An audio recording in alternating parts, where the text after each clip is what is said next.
Welcome back to the Deep Dive. It's Friday, January 30th, 2026. I've been sitting here all morning with this stack of reports and transcripts, and I have to be honest with you.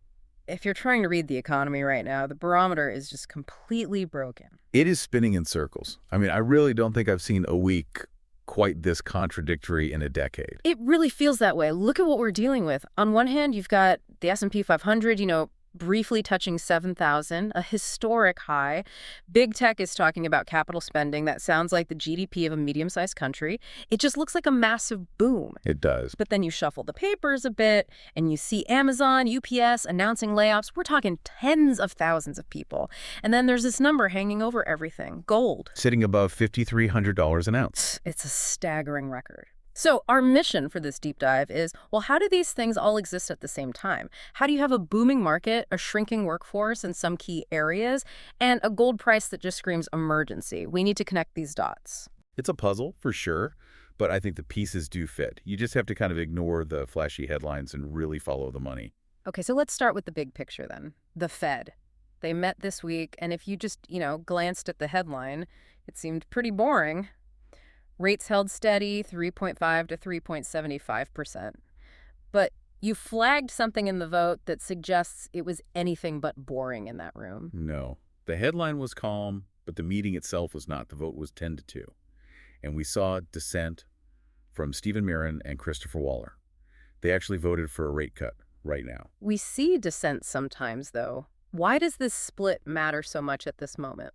Well, because the Fed usually tries to move like a herd, right, to project stability and control. When you get senior governors openly breaking ranks, it's a signal that the internal data they're looking at is really conflicting. They're seeing cracks that the majority isn't ready to admit to publicly yet. And Powell is just sticking to his script. Oh, yeah. He's sticking to his meeting-by-meeting approach, which is really just a way of buying time. But that dissent tells us the clock is ticking a lot faster than he might like. And all this is happening with the rumors about his successor. I've seen Rick Ryder's name from BlackRock being floated. That's the speculation. And, whenever there's uncertainty about who is going to be running the money printer next, the market gets a little bit jittery. Which brings us, I think, to the most alarming number on the board. Bold. 5,300. Right. And we should probably explain why this is so weird. Normally, gold and interest rates are like opposites on a seesaw. I mean, gold is just a rock. It sits there. It doesn't pay you anything. So when bonds are paying a healthy 3.5%, smart money usually buys the bonds. You get the yield. But right now, they're buying the rock. Exactly. They're ignoring that yield to hold the asset because they don't trust the currency environment. I mean, we saw Treasury Secretary Scott Bessent come out this week and say, point blank, the U.S. will absolutely not intervene to prop up the Japanese yen. It was a very hands-off statement. So the dollar steadied a little after that, didn't it? It did. But, and this is the key, investors are still piling into gold anyway. This tells you it's a flight to safety that has nothing to do with the daily dollar moves and everything to do with, like, a structural fear. They're hedging against a massive policy error. So they're saying, we'll take zero return on gold because we're just worried about the whole system. It's an insurance policy against chaos. That's the perfect way to put it. And when the premiums on that insurance, the price of gold, get this expensive, people are expecting a fire. Okay, so while macro investors are buying fire insurance, the tech giants are pouring gasoline to build the future. Let's pivot to the AI arms race. I knew the numbers would be big, but looking at the earnings reports from Meta and Microsoft, I honestly had to double-check the decimal points. It's genuinely historic. I mean, we are watching an infrastructure build-out that makes the Industrial Revolution look kind of slow and quaint. So let's start with Meta, Zuckerberg's company. They beat their quarterly numbers, sure. But the real story is that forecast for 2026. This is the number that everyone needs to remember. $115 billion to $135 billion. And that's their CapEx guidance. Yes. Capital expenditure. Yeah. And for anyone listening, that's not salaries or office snacks. That's money for physical stuff to grow the business. Servers, data centers, cooling systems, chips. Up to $135 billion in 1 year. I mean, just for perspective, that is more than the entire GDP of, Morocco, Slovakia, just for servers. And this is while their reality labs, the metaverse part, is still bleeding money. They see those losses peaking this year, but they don't care. They're doubling down because they believe whoever owns the computing power is going to own the next decade. Simple as that. And Microsoft is right there with them. They're not letting Meta run away with this. It's not at all. Microsoft reported $37.5 billion in capex for one quarter. But here's the data point from the report I found most insightful. They have a commercial backlog of $625 billion. A backlog meaning orders they can't even fill yet. Exactly.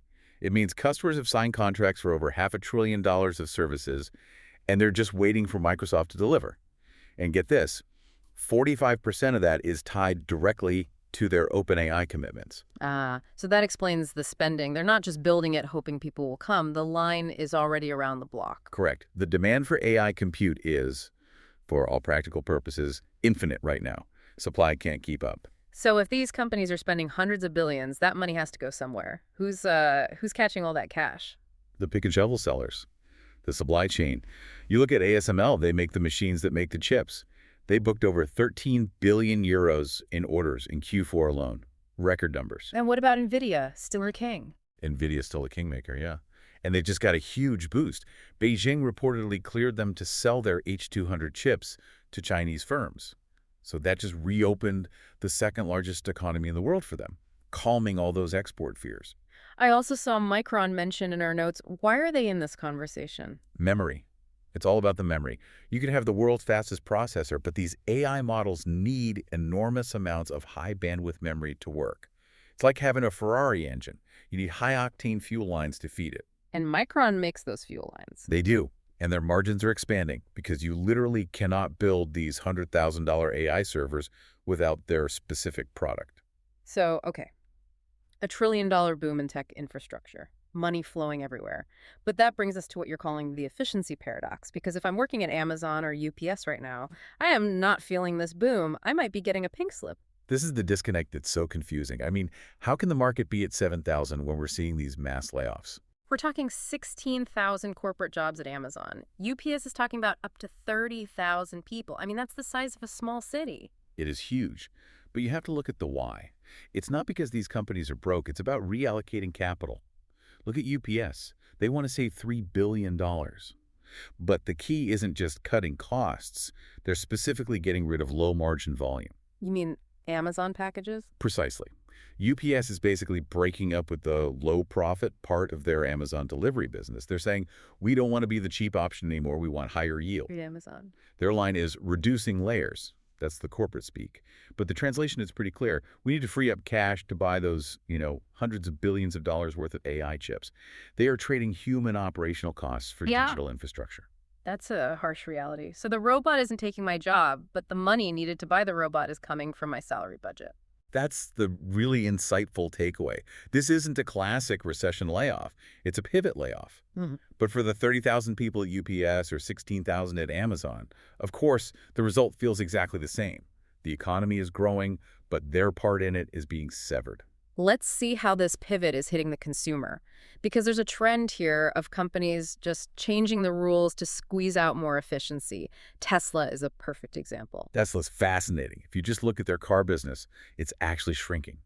Revenue for 2025 dropped 3%. Yeah. Normally, for a growth company, that would kill the stock. But the stock is holding up. It is, because they've been incredibly successful at changing the narrative. They've basically stopped talking about selling cars and started talking about the robotaxi and their $2 billion investment in XAI. So the message is, don't look at the car sales falling, look at the AI that's going to drive the car. Exactly. They're shifting from an auto manufacturer valuation to a tech valuation right in front of our eyes, and Wall Street is buying it. And then there's Southwest Airlines, changing the rules in a way that hurts my knees just thinking about it. No more open seating. It's the end of an era. They're launching assigned seating. And stricter policies for customers of size, you might have to buy a second seat. So the age of cheap and flexible is just over. I think so.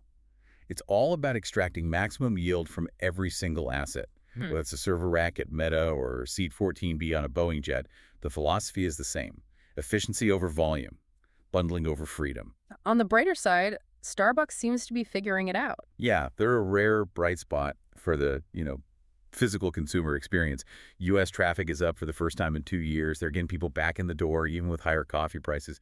It just shows that if the product is right, the consumer's still there. Before we move on from corporations, we have to touch on a company where that efficiency might have been, let's just say, fabricated. Carvana, stock dropped 14%. Yeah, the short sellers are circling that one. Gotham City Research put out a report alleging Carvana just flat out overstated their earnings for the last couple of years. And for listeners, what does overstated imply here? Is it just bad math? It's usually more serious. The allegation is about related party transactions.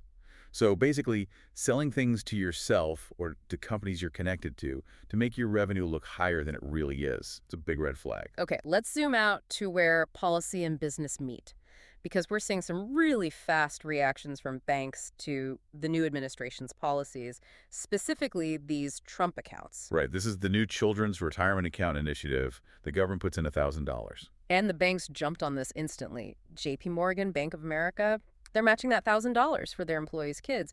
Visa is letting people put rewards points in there. It's a really smart move by the banks. This isn't charity, it's a retention strategy. In a tight labor market, they're using government policy to create, like, golden handcuffs. If you leave the bank, you lose that extra $1,000 for your kid. It ties your family's financial future to the company. But it's not all friendly between business and government. The healthcare sector is getting hammered. Oh yeah, United Health, Humana, CVS, they're all slumping. The administration proposed the 2027 Medicare Advantage rate hike, and it's only 0.09%. 0.09. With inflation where it is, that's a pay cut. It's a significant cut in real terms, exactly. The market was expecting something much, much bigger. So you see how policy can pick winners and losers almost overnight. Finally, we do have to touch on the situation in Minneapolis. We're seeing major corporations step into a role that, used to be just for politicians. We really are. The social unrest there has been intense. But look at who's calling for calm. It's not just the mayor. It's a joint statement from Target, from United Health, from Best Buy. The hometown corporate giants. Exactly. And even Tim Cook at Apple weighed in. This is sort of the new role of a CEO. Yeah. They have to act as stabilizing social forces because they know instability and violence are bad for business. So they engage directly with the administration to try and manage the temperature. So let's try to pull this all together. We started with this huge contradiction. Record high stocks, record high gold, and major layoffs. And I think we found the thread. Yeah. The boom is real, but it's incredibly concentrated. It's all focused on the infrastructure of the future, AI, chips, data centers. And the bust. The bust is happening in the, let's call them legacy structures that are being pruned to pay for that future. The human layers at Amazon, the low-margin boxes at UPS. Companies are shedding the old economy to be able to afford the new one. And gold is sitting up at $5,300 because... Because the smart money knows this kind of transition is, while it's violent, it's expensive, it creates instability. Gold is the hedge against the risk that this whole great efficiency pivot goes horribly wrong. It's a decoupling. The economy can grow while the number of jobs or even just the quality of the consumer experience can actually shrink. And that is the multi-trillion-dollar question, isn't it? Yeah. If companies like Meta and Microsoft are spending $135 billion on machines and at the same time removing humans from the loop, you have to ask, who is left to buy all the products? That is the question we will leave you with today. The market is betting on the tech, but it's hedging against the consequences. Thanks for diving deep with us. We'll be back next time to help you find the signal in all the noise. Stay curious.